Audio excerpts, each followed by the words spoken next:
এবারের হজ যাত্রায় লিবিয়া বিমানবন্দরে অলৌকিক এক ঘটনা। প্রতি বছরের মতো এবারও সৌদি আরবে হজের উদ্দেশ্যে যাত্রা শুরু করেছেন পৃথিবীর বিভিন্ন প্রান্ত থেকে লাখ লাখ হাজিগণ। সেই ধারাবাহিকতায় লিবিয়া থেকে হজের উদ্দেশ্যে রওনা দেন আমির আল মাহদি মনসুর গাদ্দাফি।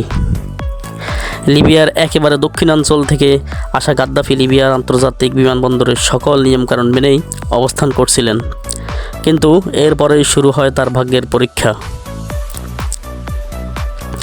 আমির বিমানবন্দরে পা রাখার পরেই বুঝতে পারলেন শুধু একটি নামের কারণে মানুষ কতটা বিপদে পড়তে পারে।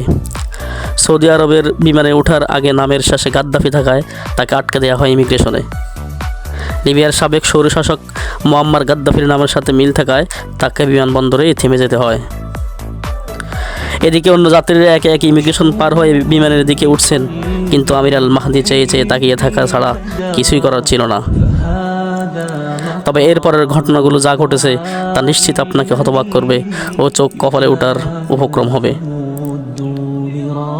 নিরাপত্তাজনিত সকল সমস্যার সমাধান করে যখন তিনি বিমানে উঠবেন, তখন বিমানের গেট লক করে ফেলেছে, ফলে বিমানে জায়গা হয়নি আমিরের। কিন্তু হজ পালনের নিয়ত আল্লাহর উপর বিশ্বাস রেখে তিনি স্থিরতা হারাননি। তিনি জানিয়েছেন যতক্ষণ না তিনি বিমানে উঠছেন ততক্ষণ এই বিমানবন্দর ছেড়ে তিনি কোথাও যাবেন না। এরপরে শুরু হয় অতি বিস্ময়কর অবিশ্বাস্য কিছু ঘটনা। আমিরকে রেখে চলে যাওয়া বিমানটিতে হঠাৎ যান্ত্রিক ত্রুটি দেখা দিলে ফিরে আসতে বাধ্য হয় বিমানবন্দরে। বিমানের ত্রুটির মেরামত কাজ চলমান থাকলেও সুযোগ দেওয়া হয়নি আমিরকে। এরপর আবারও বিমানটি উঠতে শুরু করে, কিন্তু রহস্যজনক ও অলৌকিকভাবে দ্বিতীয়বারও সমস্যা দেখা দেয় সেই বিমানে। এবারও নেমে আসতে বাধ্য হয় বিমানবন্দরে। দ্বিতীয়বার প্লেন অবতরণ করলে ভিতরের যাত্রীদের সবার মধ্যে অনিশ্চয়তা দেখা দেওয়ার ফলে সকলেই চুপ হয়ে বসে আছে। ঠিক তখনই ক্যাপ্টেন ঘোষণা দেন আমিরকে ছাড়া আর এক পাও এই বিমান এগোবে না। এই ঘোষণার পর বিমানবন্দরের সকল কর্মকর্তা কর্মচারীরা অবাক হয়ে গেলেন।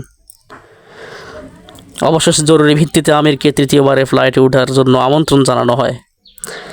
এবার কোনো যান্ত্রিক ত্রুটি ছাড়াই আমিরকে নিয়ে সৌদির উদ্দেশ্যে রওনা দেয় বিমানটি। প্রিয় দর্শক মণ্ডলী, এই ঘটনা থেকে প্রমাণিত হলো নিয়ত পরিশুদ্ধ থাকলে আল্লাহ তাআলা সেটি পূরণ করবেনই।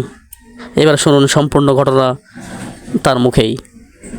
السلام عليكم، أنا الحاج عامر المهدي منصور، حجاج عن منطقة جنوبية، وقالوا لنا موعد الطائرة الساعة 12. توكلت لمطار زي الحجاج، وقال النية ماشي بيت الله إن شاء الله. أول ما جيت المطار ولا الوفود الحجاج تجي المطار ويستقبلوا فيهم استقبال تبارك الله، اللهم صل على النبي. خلاص جيت في الأخير في المطار محسوب آخر مجموعة، وين جيت خذيت زواجي قال لي عندك مشكلة أمنية في الزواج، لكن بسيطة تنحلها لك.